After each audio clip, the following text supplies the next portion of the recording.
Olá, muito bom dia, todos sejam bem-vindos. Inteligência. O que é inteligência? Conceitos de inteligência, tipos de inteligência.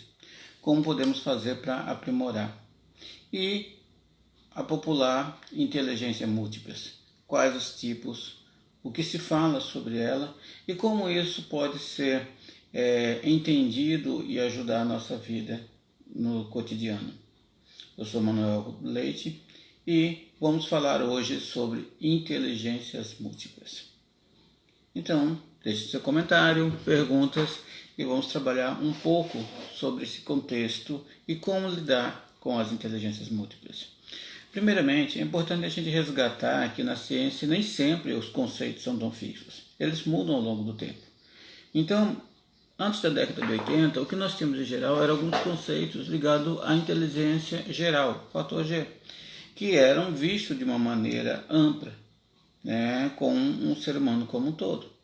E em algumas questões foram se modificando isso, dividindo tipos de inteligência, as formas de lidar com essa inteligência. Então há vários conceitos que eles intercruzam diretamente. Então, inteligência tem a ver com a capacidade do sujeito de lidar, de se adaptar, de entender e resolver problemas de modo geral. Então, uma pessoa inteligente é uma pessoa que consegue achar soluções para a vida, para as questões práticas, com conhecimento teórico. Isso são vários segmentos. E isso é um campo que nós devemos perceber.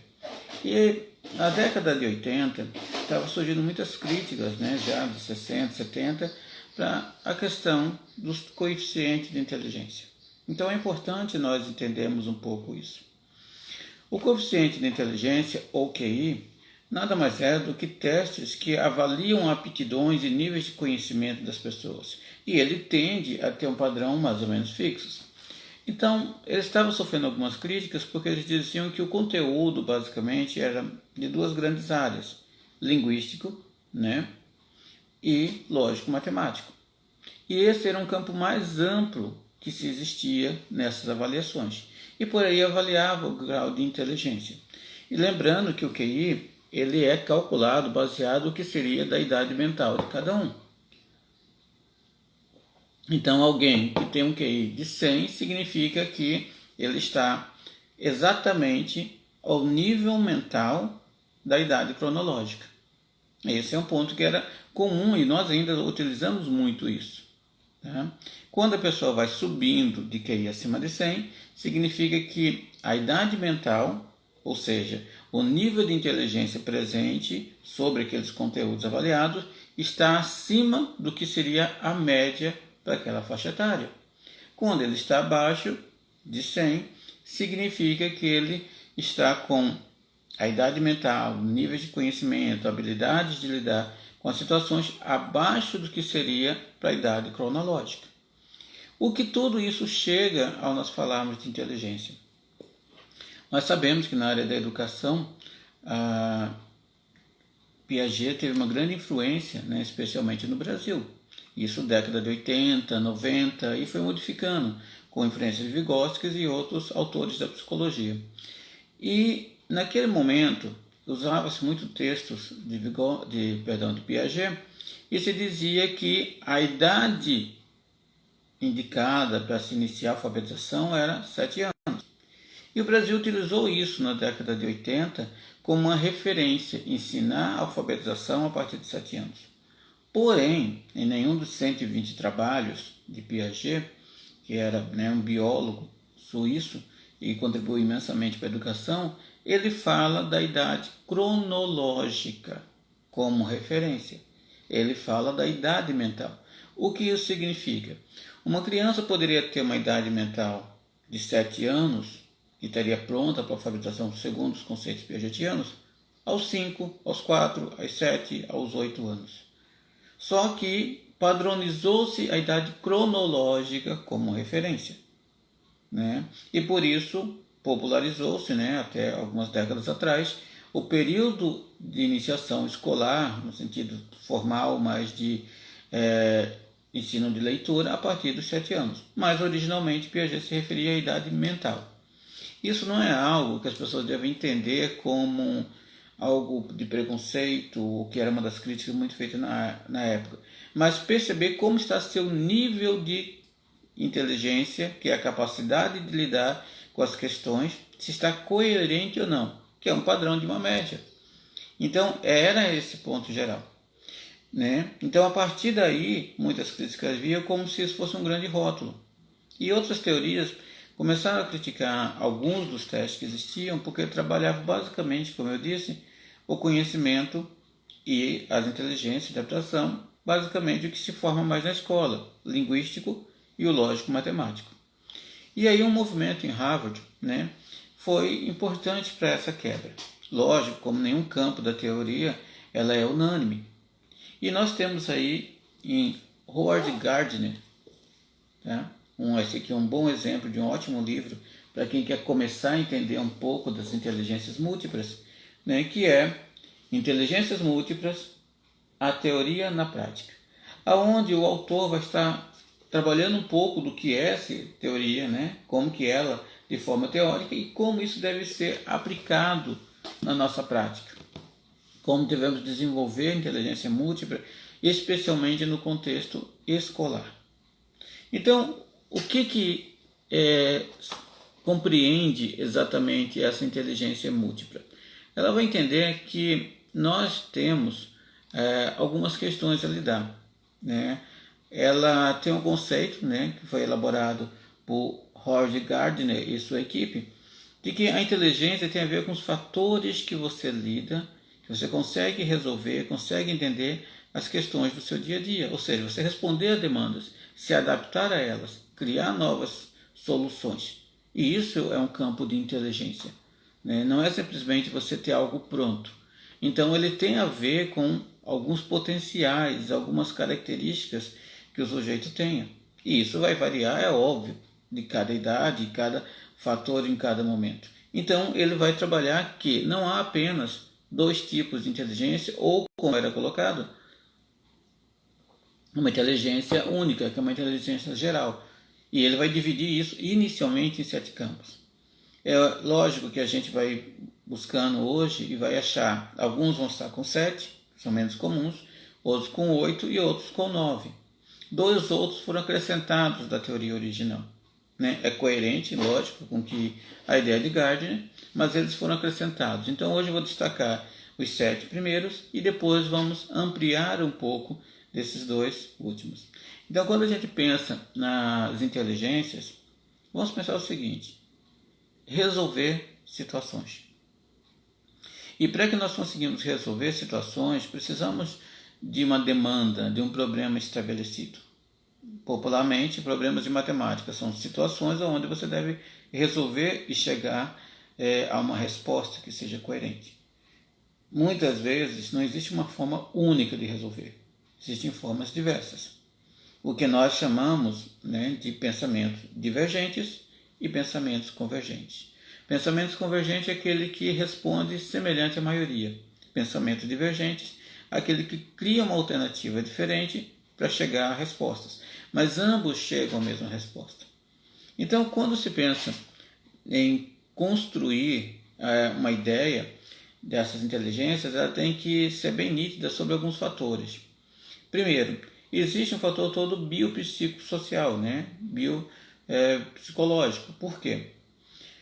Existem fatores genéticos, sim, isso influencia na questão da inteligência, não é um determinante, né? Isso não é um consenso falar que há uma determinação, mas existe uma relação genética, aspectos biológicos e aspectos sociais, que tem a ver com estimulação ou não do sujeito. E isso é extremamente relevante se nós pensarmos nos primeiros anos de vida. O quanto o que as crianças aprendem tem capacidade de absorver, e isso vai se perpetuando ao longo da vida. Por isso, é importante entendermos e ter um planejamento de estimulação adequada para o bem-estar das crianças e, lógico, consequentemente, dos adultos. Né? Por quê? Eu vou pegar um conceito que não é das inteligências múltiplas, mas ela influencia imensamente, desenvolvimento crítico. O que é desenvolvimento crítico? É entender que em determinados períodos nós temos a maior capacidade para desenvolver aquela habilidade ou aquela competência. Isso não quer dizer que não possa ser desenvolvido depois. Porém, se perder aquele período, exigirá muito esforço para que seja desenvolvido. Ao contrário, que se for dentro daquele período crítico, que é chamado, você tem uma facilidade muito grande de desenvolver e absorver. Nós vemos isso muito grande, pessoas com acesso a tecnologias. Muito cedo elas começam a ter facilidade. Para elas é fácil, porque elas estão dentro de um período crítico, que é um período de muita facilidade. O que nós percebemos também, um exemplo comum, dentro da linguagem, né, e de um idioma estrangeiro. Se a criança aprende dois idiomas até um determinado período da infância, né, no máximo de 5 anos, 6 anos de idade, ela vai entender aquilo ali como duas línguas maternas. Então, áreas cerebrais são de línguas maternas. Mas ela pode ter um outro idioma depois dessa idade? Lógico. Mas ela vai entender como uma língua materna uma língua secundária. Vai ter muito mais esforço para conseguir transitar entre esses dois idiomas. Então, são formas diferentes. E quando a gente fala das inteligências múltiplas, nós temos que entender que há períodos e há formas de desenvolver. É lógico que cada ser humano, cada grupo social, ele favorece mais um tipo de inteligência do que outro. Contudo, termos um pouco de cada é importante para o nosso bem-estar, nossa saúde mental, né? Porque ele abre possibilidades. Então aqui nós vamos falar das 7 primeiras, mas antes precisamos falar o que configura-se, segundo o Gardner, como uma área de inteligência, né? Ele vai dizer que existem alguns pontos. Primeiro, potencial prejuízo com dano cerebral. O que significa isso? Entendemos que o cérebro é altamente especializado, embora temos praticidade neural, ou seja, tentar uma área compensar a ausência de outra, uma esporte, mas existe isso. Então entender que as capacidades estão ligadas às áreas cerebrais e podem ter danos. Esses danos têm a ver com áreas que podem ser através de AVC, através de vários outros traumatismos cranianos serem afetadas. Então, entender o cérebro, entender a questão neurológica é fundamental para nós entendermos essa inteligência. Né? Às vezes nós estimulamos mais uma área do que outra no cérebro. Sim, porque são que nós mais usamos. Né? Existência de gênios, o que Gardner coloca? Que para que uma teoria, né, dentro do aspecto de inteligência múltipla, para que uma área dessa inteligência múltipla seja conceituada, precisamos ter exemplos adequados de pessoas que passaram, digamos, da média. Né? Não tão apenas inteligência superior, mas sim gênios é aquele que tem um QI, aí volta ao que eu disse agora há pouco, muito acima do elevado em relação à população. O grau de capacidade, habilidade e, consequentemente, inteligência desse sujeito está muito acima da média do que os outros. Por isso, serve de parâmetro de referência para as pessoas. Tem um conjunto de operações. O que significa isso? Ela não é simplesmente algo de memorização, mas ações a qual elas vinculam a um desenvolvimento, a uma prática, a um funcionamento propriamente dito. Esse é um conjunto, não é apenas algo tão específico. Tá? E quando nós entramos nas inteligências múltiplas, nós vamos ver que elas são muito amplas em termos de conhecimento, em termos de praticidade, em termos de ação. Ser possível de especializar, ou seja, melhora, desenvolvimento. Ou, em outros aspectos, ter uma excelência. Então, não podemos dizer que existe um grau de inteligência onde não tem como uma pessoa se aperfeiçoar. Isso seria inato. Não, ele tem que ter formas alternativas que se constrói isso de maneira científica, para que a pessoa tenha mais aprofundamento, maior especialização naquele tipo de inteligência. Né? E isso nós podemos direcionar sobre cada uma delas. Ter uma história evolutiva. As inteligências estão ligadas também à necessidade humana, como a gente diz, como aspecto biológico. Então, ao longo da humanidade, como esses aspectos se desenvolveram, como que isso foi a partir de um certo momento, é construído a nível evolutivo, tanto no sentido biológico quanto social, porque é útil para aquela determinada sociedade. Afinal de contas, nós entendemos que esse desenvolvimento tem a ver tanto com o aspecto biológico como as estimulações sociais. E isso a gente vê quando estudamos as várias formas de interação numa sociedade, né? Então é um ponto a se perceber. Testabilidade. A inteligência tem que ter alguma forma de ser testada. Ela não pode ser algo tão subjetiva. Por isso, os neurocientistas utilizam inúmeros testes para podermos identificar e classificar níveis de inteligência, né? Então, assim, mesmo não se usa o conceito QI, né, com essas palavras, mas é isso. É o nível, o grau, qual é o potencial que a pessoa tem e o que daquele potencial já está em desenvolvimento, já está aprimorado ali, né? E codificação, capacidade de conjunto de códigos símbolos para identificar a inteligência. Como identificamos a inteligência A da inteligência B? Então, esses são pontos principais, né? Então, a diferença entre habilidade e inteligência está na facilidade e aptidão que algumas pessoas têm para que o domínio da área seja considerado uma inteligência. É preciso que surja naturalmente sem necessidade de um esforço excessivo. Só um parêntese aqui.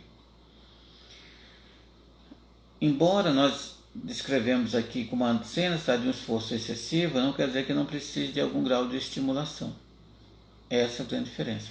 A aptidão está ligada basicamente à dedicação, ao esforço. Uma pessoa com baixo nível de inteligência em alguma área, ela poderá desenvolver aptidões quanto aquilo, com muito esforço. A inteligência tem a ver com a facilidade que a pessoa tem em desenvolver. Então, quando a gente pensa numa sala de aula e fala que alguém é esforçado, significa que ele está dedicando algo que ele não tem facilidade. Porque quando tem facilidade, não tem esforço. Ele tem uma dedicação, ela tem um ritmo, tem um interesse e tem uma facilidade propriamente dita. Então, esses são pontos principais ao nós entendermos esse conceito de inteligência. E nós podemos desenvolver aptidões e trabalhar para que sejamos mais inteligentes no sentido múltiplo da palavra. É necessário aqui destacar que tem outras teorias de inteligências emocionais, né, dos fatores cristalizados e fluidos, e temos muitas outras. Em ciência não falamos em unanimidade, né? Então nós vamos estar destacando aqui o que significa propriamente essas inteligências múltiplas. Certa vez perguntaram o profissional com que idade uma criança começa a ser beneficiada por auxílio psicológico. E aí a gente comentou, né, a partir do segundo mês, terceiro mês de gestação, né? Por que isso? Porque será estimulado. Muito do que se faz ali já é um ambiente, né, em termos de estresse, que é negativo, mas também de estimulação positiva. Nos primeiros momentos, ao nascer, mais ainda. Mas entendemos que a estimulação significa propiciar o melhor do desenvolvimento. É uma facilidade. Embora a aptidão tenha a ver com um esforço maior, a inteligência tem a ver com momentos, e aí a gente enfatiza muito teorias do período crítico, onde há períodos que aquilo ali é mais fácil dele se desenvolver. Por isso, boa parte dos brinquedos, né, que a gente chama mais pedagógicos, são para desenvolver a área, desenvolver aptidões e um certo grau de inteligência, né? Então, isso são importantes nós entendermos.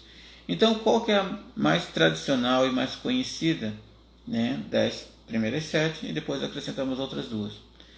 Lógico-matemática. A lógico-matemática não é simplesmente fazer conta, muito pelo contrário, é uma dedução, é um tipo de raciocínio, onde a pessoa consegue perceber.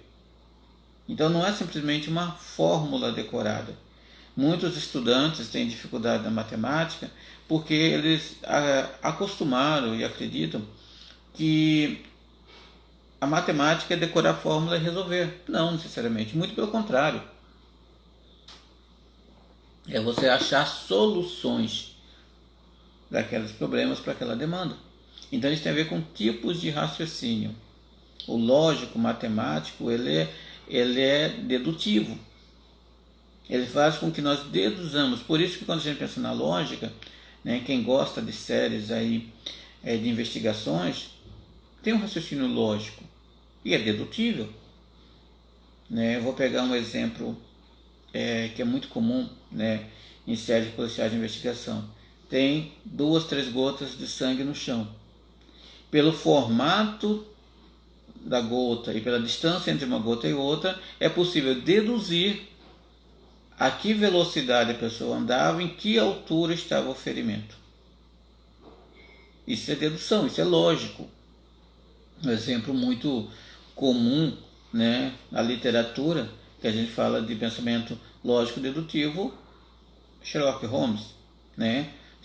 Conan Doyle, quando escreveu esse personagem, ele mostrou muito a questão dedutível, que é um pensamento lógico, né? Ali coloca um extremo até que ele tinha muita dificuldade de socialização. Então ela destaca um tipo de inteligência.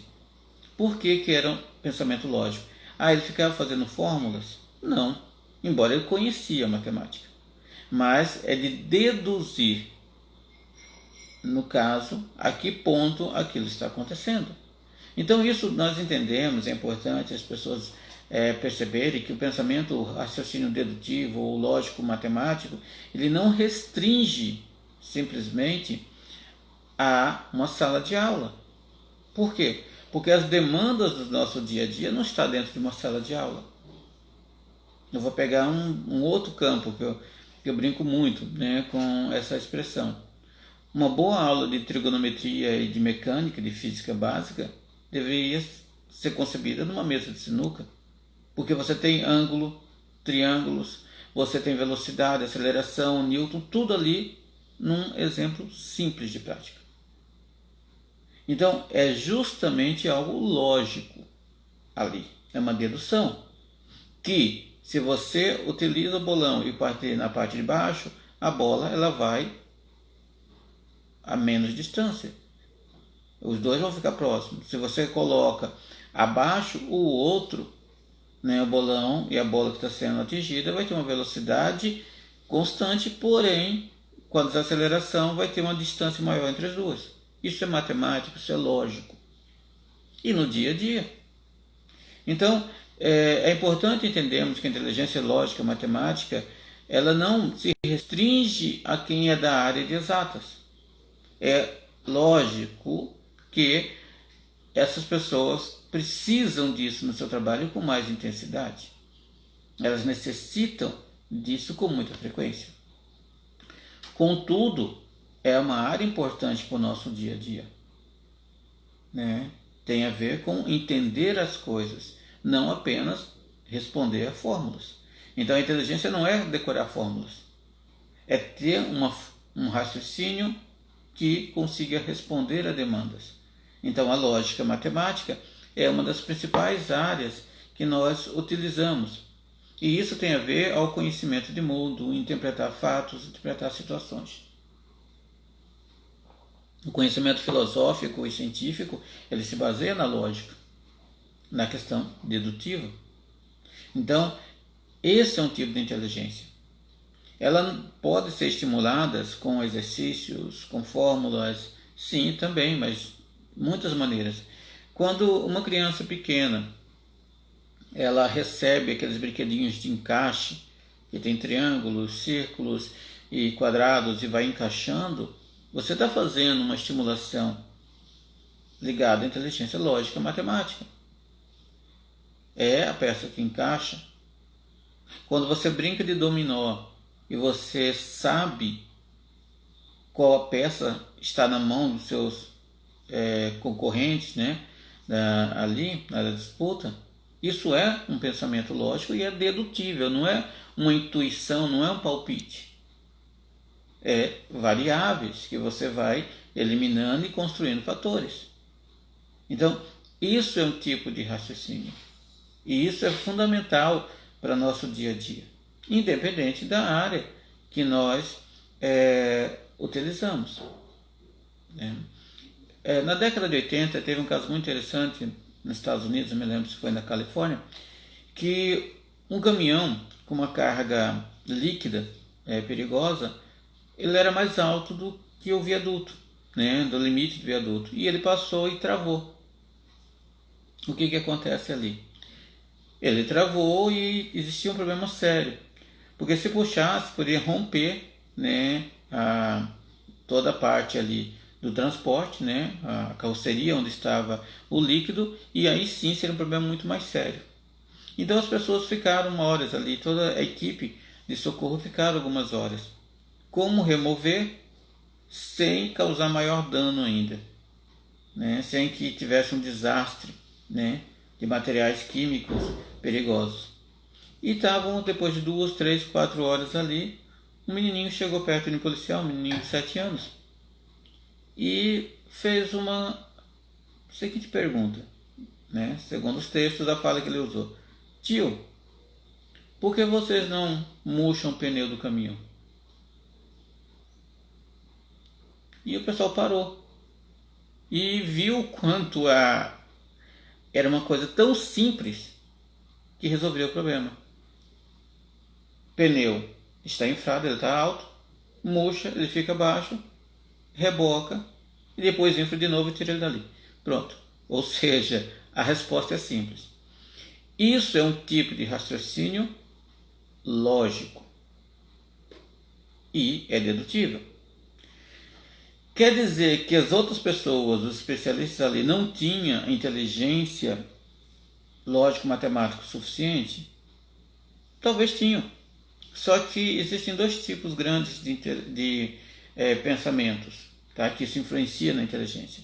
Pensamento convergente, que é como a maioria pensa, e divergente, é o mais criativo, o que cria uma nova resposta. Você pode achar uma resposta para um problema de matemática diretamente com a fórmula, ou criar novas condições de chegar nela, ou até utilizar novas fórmulas. Como a gente brinca, muitos problemas matemáticos se resolvem com regra de 3. Né? Então, são formas diferentes. Mas, de uma maneira ou de outra, nos referimos a resolver uma demanda lógica do dia a dia. Pessoas que trabalham com logística, com controle de estoque, têm que responder demandas lógicas. Né? Então, o raciocínio lógico ele é fundamental para a nossa vida. Quanto maior grau de inteligência, né, em lógico-matemática, mais conseguimos perceber de maneira dedutiva e não indutiva as situações do dia a dia. Então temos o símbolo dela na matemática, mas está ligado ao dia a dia. Quando a gente pega uma garrafa, né, e enche totalmente ela e vai para o congelador, a gente está indo contra um raciocínio lógico, dedutível. Porque o volume do gelo é maior. O volume do gelo é maior, você tem que deixar 10% de ar ali, né, no mínimo, para que preencha aquele espaço. Então a gente está indo contra uma lógica dedutiva. E às vezes muitos dos nossos hábitos fazem com que a gente vá contra a lógica dedutiva. Por isso, entender isso não é só fazer matemática. Muitas outras áreas estão ligadas a isso. Né? Então a ciência ela não é tão separada como a gente costuma visualizar. A segunda inteligência é linguística. A inteligência linguística é a capacidade de entender a linguagem, de se comunicar. Então, pessoas que aprendem um outro idioma, que conseguem entender isso, que tem uma boa expressão, tem a ver com isso. Uma das melhores formas de desenvolvermos a inteligência linguística é leitura. Não foi superado ainda. Vocabulários. Entender a origem do termo, o que realmente significa. Né? Então, essa capacidade é fundamental. Às vezes, eu vou pegar exemplos de sala de aula, algumas situações, não é que um estudante ele tem dificuldade em fazer a equação, de resolver a parte lógica. Às vezes tem dificuldade de interpretar a linguagem, interpretar o que está sendo realmente construído ali no enunciado da questão. Muita gente se perde no enunciado. Isso tem a ver com inteligência linguística. Qual o sentido, qual o significado, né? Exige, lógico, atenção e concentração, como todas elas, mas é fundamental percebermos isso. Pessoas que escrevem, pessoas que leem bastante, pessoas que aprendem novos idiomas, têm a ver com essa linguagem. Mas quem é da área de exatas não mexe com isso. A linguagem de computacional é uma linguagem. Por isso muitas pessoas, né, que eu conheço, pessoas que têm uma facilidade na área de linguagem geral, que a gente brinca, linguagem humana, ela vai ter uma facilidade na linguagem de programação? Sim. Porque existe uma lógica ali, isso é, do outro, inteligência lógica e matemática, mas existe a linguagem própria daquele segmento. E é algo linguístico. Então essa como se comunicar é fundamental. Porque a maior parte do que nós trabalhamos no nosso dia a dia tem a ver com comunicação. Por isso se faz necessário rever alguns conceitos linguísticos, não de retirar. Existe uma história evolutiva, como a gente disse. Então, embora ela pode se modificar ao tempo, né, algumas expressões, mas ela é naturalmente social se modificando, não é algo imediato. É como a expressão vós me ser se tornou você ao longo dos séculos. E isso são mudanças de expressões, línguas que se modificam, né, se dividem ou se unem, o que nós temos hoje, essas percepções. Porém, a linguística tem a ver com entender isso de forma escrita ou de forma oral. Quando nós estamos fazendo um vídeo e a questão aqui estamos utilizando as expressões, isso é linguístico. Então, todo esse aspecto de comunicação é linguístico. Como a gente fala em relação a um vídeo. Você pode até se manter um bom tempo com o vídeo com a imagem ruim, mas o som bom. Mas dificilmente você consegue manter um longo tempo com uma imagem boa e um som ruim. Isso causa muito mais desconforto. Então, ao longo da nossa vida, nós utilizamos expressões, é uma forma necessária de comunicação. As crianças, mais ou menos 1 ano de idade, começam a ter maior tendência a engasgar. Por quê? Porque a caixa vocal está sendo construída. Por isso não se fala. Os balbucios são muito menos sonoros, no sentido de qualidade diferencial. E isso se desenvolve a partir de 1 ano. Por quê? Porque a comunicação é uma vantagem evolutiva. A comunicação é que permite você transmitir informações, não ter que vivenciar isso do zero toda vez.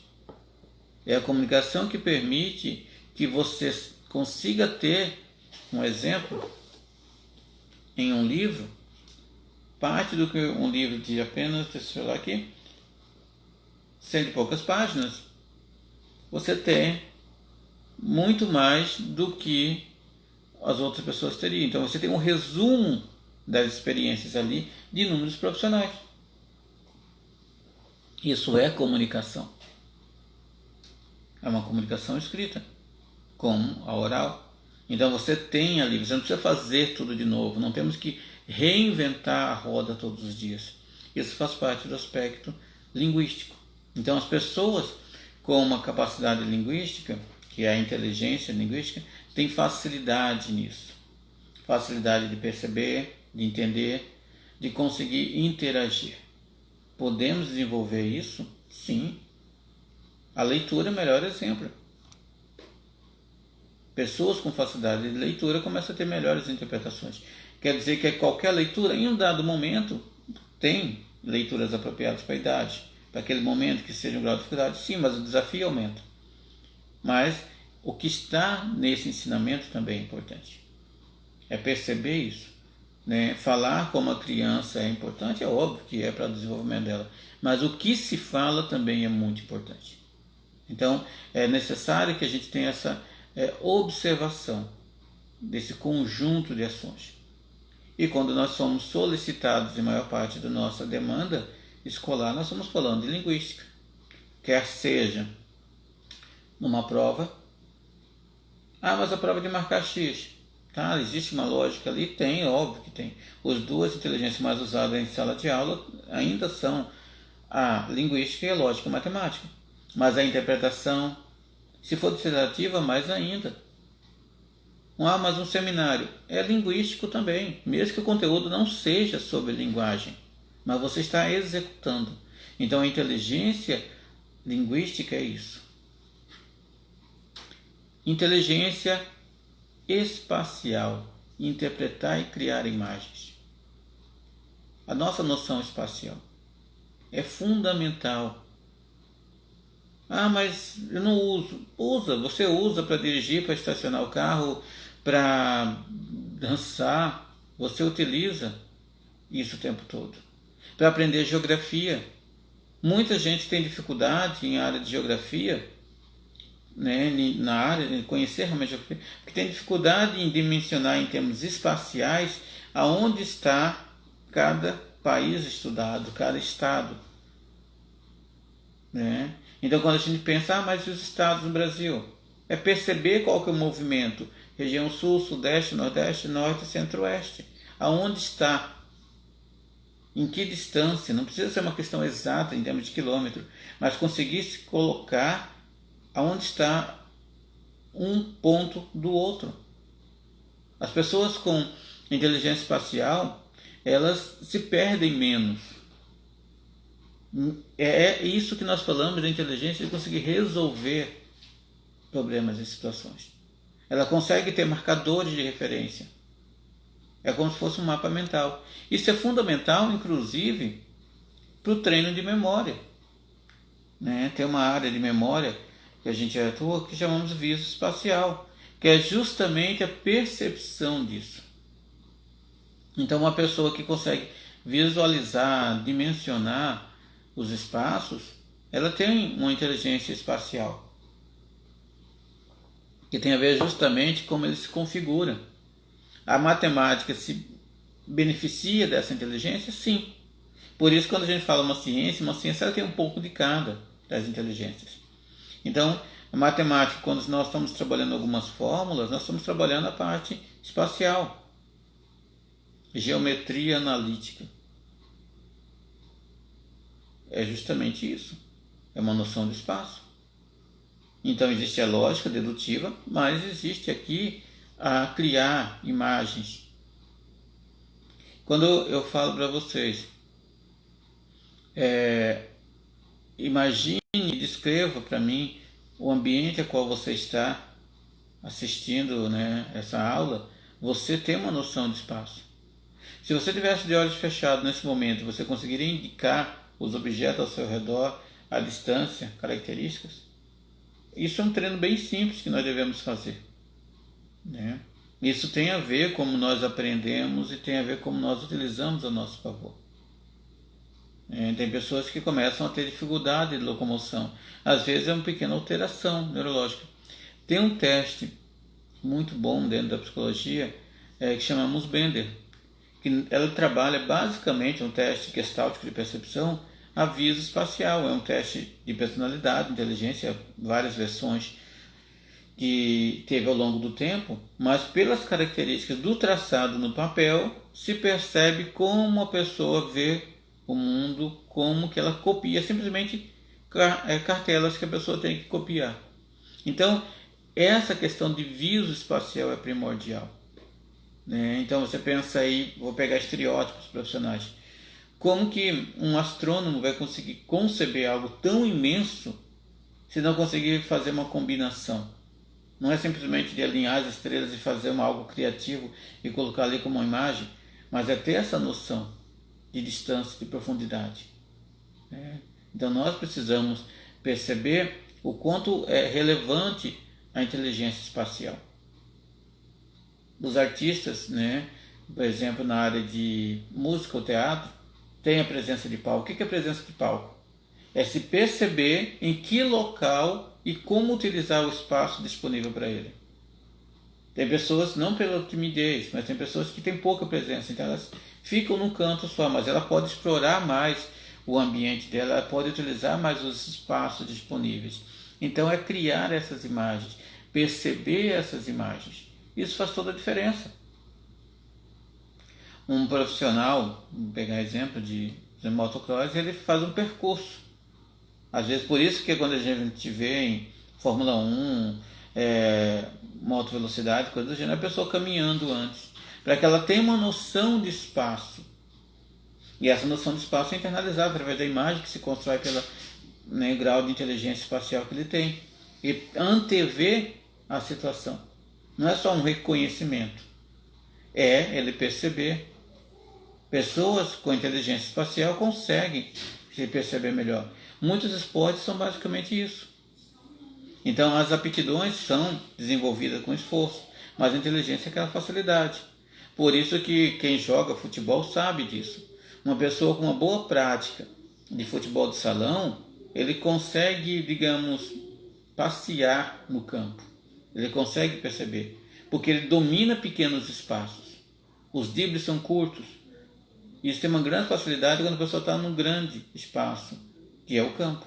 Ele precisa explorar espaços curtos e espaços mais longos. Isso são perfis do esporte.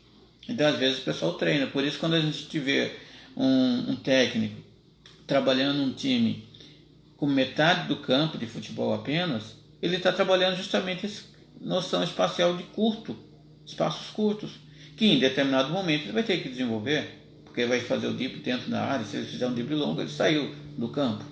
Então, nós temos isso. Ah, mas isso influencia apenas nos esportes? Não, no nosso dia a dia. No nosso dia a dia.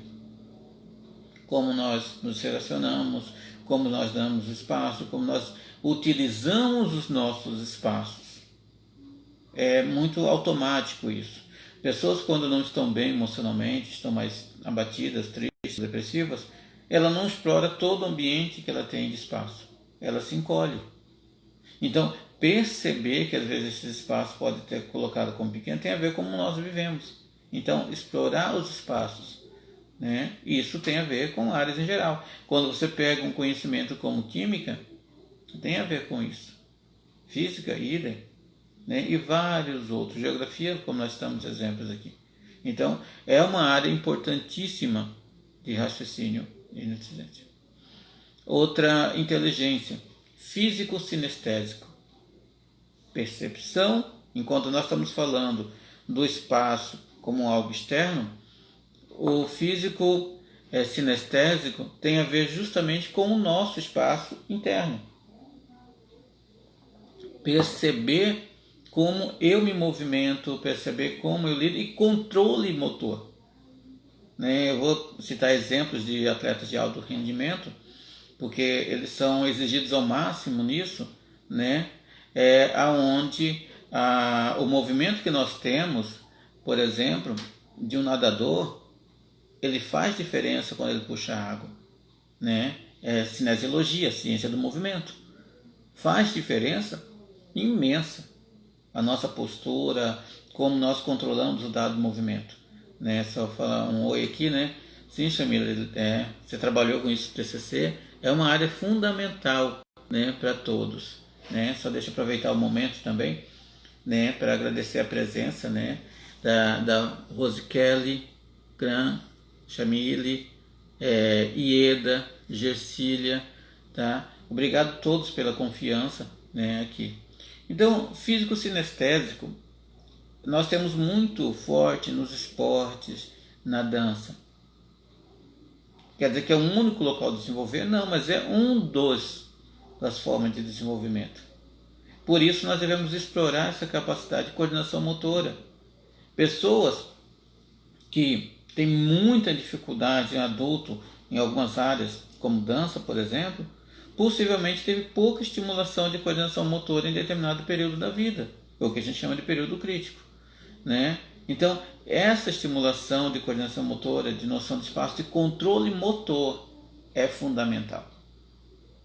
Isso ajuda todas as áreas. Tem pessoas que aprendem muito mais quando escrevem. Não quer dizer nem que ela vai ficar lendo o texto, mas ela anota, parece que ela está assimilando, porque são mais sinestésica. Sinologia é a ciência do movimento. E nós, em termos físicos, sinestésico é aquele controle. Por isso, pessoas de alto rendimento é considerado inteligência físico-sinestésico, porque é um grande controle de questões mínimas, né? Seja malabaristas, atletas, dançarinos. Então, o que eles estão fazendo? Eles estão fazendo um controle da posição. Eu lembro de um amigo meu de infância que era comum a habilidade dele, a inteligência dele de ser muito acima da média. Às vezes a gente estava assistindo alguma partida de futebol na TV e jogava bola, né? Não é uma área que eu tenho algum grau de inteligência nesse sentido, mas a gente estava junto, às vezes brincava. Só que o dele era uma inteligência muito acima da média, que ele via um drible ali na TV.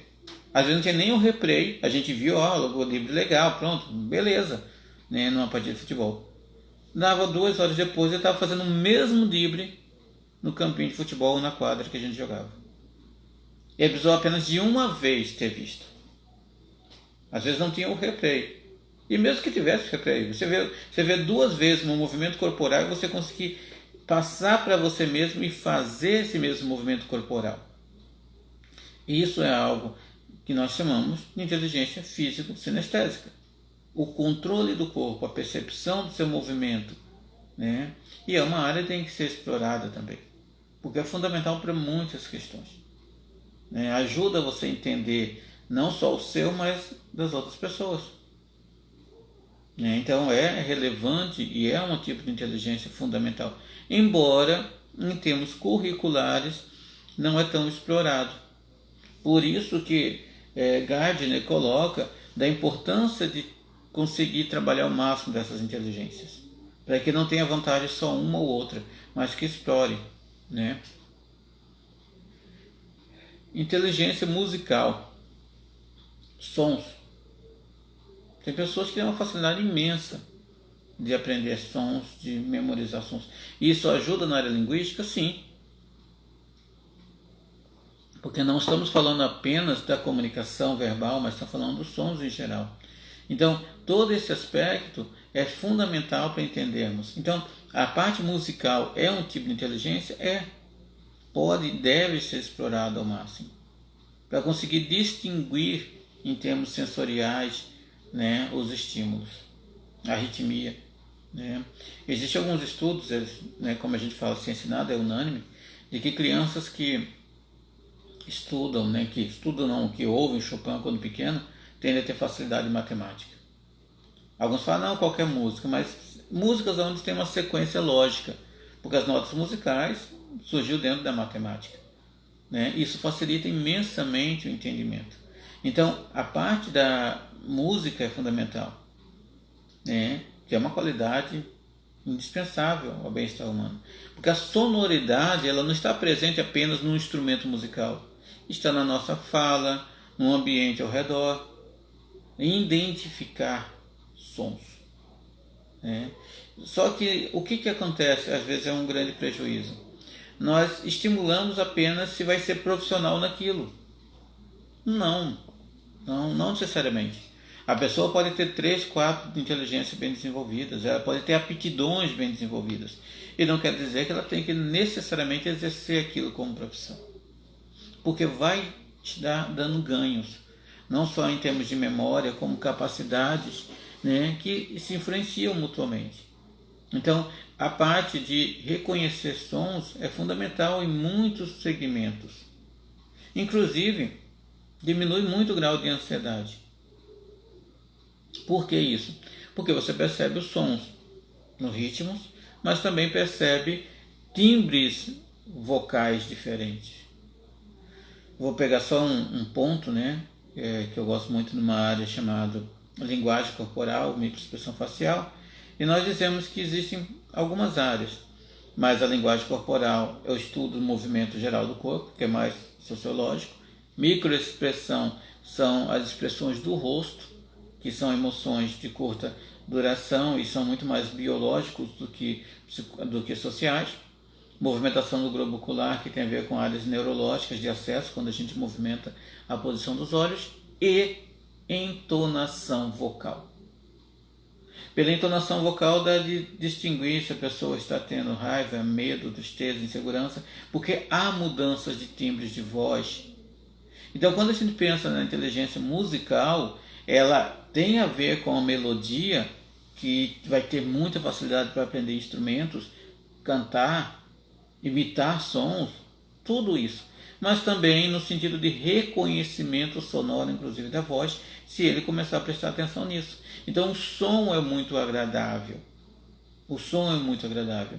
A grande dificuldade que um professor normalmente tem é porque ele tem alunos com mais facilidade visual, auditiva, sinestésica, corporal, tudo num ambiente só.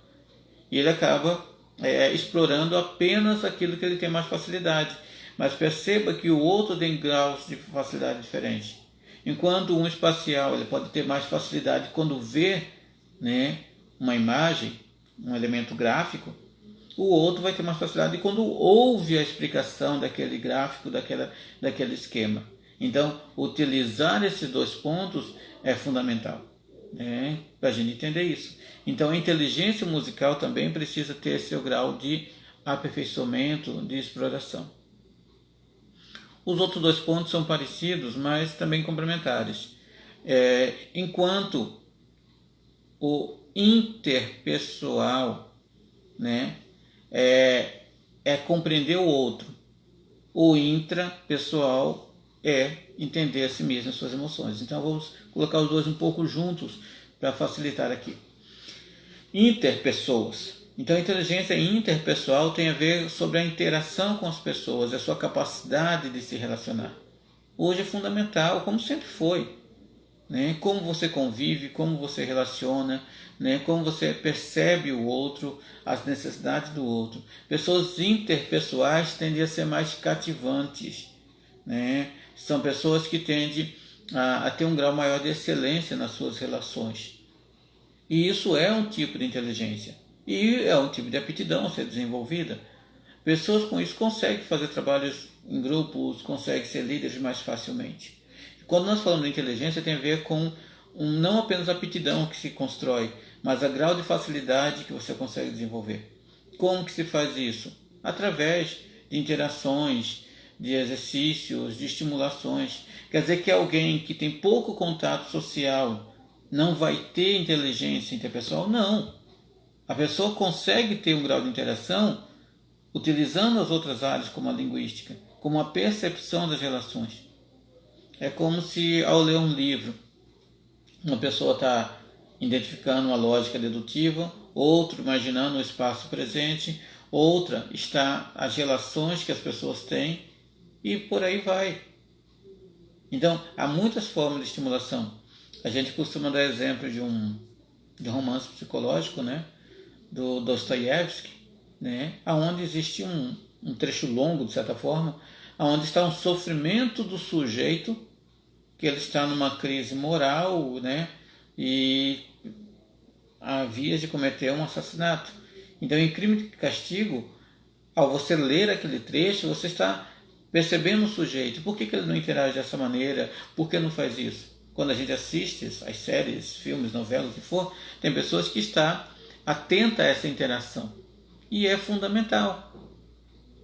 Principalmente, né, a partir da década de 80, que se fala que o ser humano ele começa a ter desconforto de estar perto dos seus semelhantes.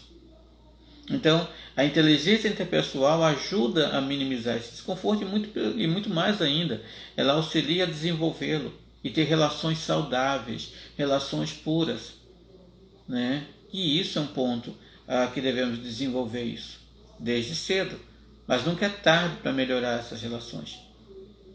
Não é que as situações serão todas fáceis, mas como nós falamos, inteligência é a capacidade que temos de resolver situações, de criar alternativas, de desenvolver. Não é que elas estão fáceis e são prontas. As pessoas que têm inteligência interpessoal passaram ao longo dela situações que ela teve que elaborar, de desenvolver. Não é um contexto social onde tudo facilita. né? Ela precisou ter situações de desconfortos. Ou seja, como a gente deu o exemplo na matemática, um problema, uma equação a ser resolvida. Isso é interpessoal, né? Relação entre as pessoas. E interpessoal, entender as próprias emoções. Entender a si mesmo. É perceber o que está se sentindo. É o que a gente comenta com frequência. Às vezes nós não sabemos identificar as emoções que nós temos. Se nós estamos com dificuldade em identificar a emoção, como que nós vamos intervir nessas emoções? Como que vamos dar estratégias diferentes? Então temos que entender o que nós sentimos. Isso é intrapessoal. Quer dizer que no consultório psicológico é o único local que se desenvolve isso? Não, não é o único. Mas é hoje um dos mais acessíveis. Né? Entender o que nós sentimos, o que está acontecendo conosco, né? Por que sentimos isso, por que temos desconforto daquilo. Isso é fundamental. E não é só entender como regular. Ah, mas eu estou um pouco mais agitado, ansioso em situações de prova. Entender e controlar a situação. Como uma expressão frequente que eu uso. Não basta entender que tem uma pedra no sapato. Tem que saber como tirar e ter a ação para tirar a pedra do sapato. Isso é intrapessoal. Não, porque muita gente acha que intrapessoal é apenas se perceber, entender. Mas também tem a ação. Da mesma forma como cinese corporal, não é simplesmente saber como o movimento existe. É executar o movimento. Então todas as inteligências aqui citadas, ela tem a ver com a ação. Não são inteligências passivas, porque não existe inteligência passiva. Toda inteligência ela está acionada com uma demanda. E por isso que a gente vai estar trabalhando alguns vídeos de como desenvolver essas inteligências. Como desenvolver as aptidões, né? E isso, propositalmente, a inteligência em determinadas fases da vida.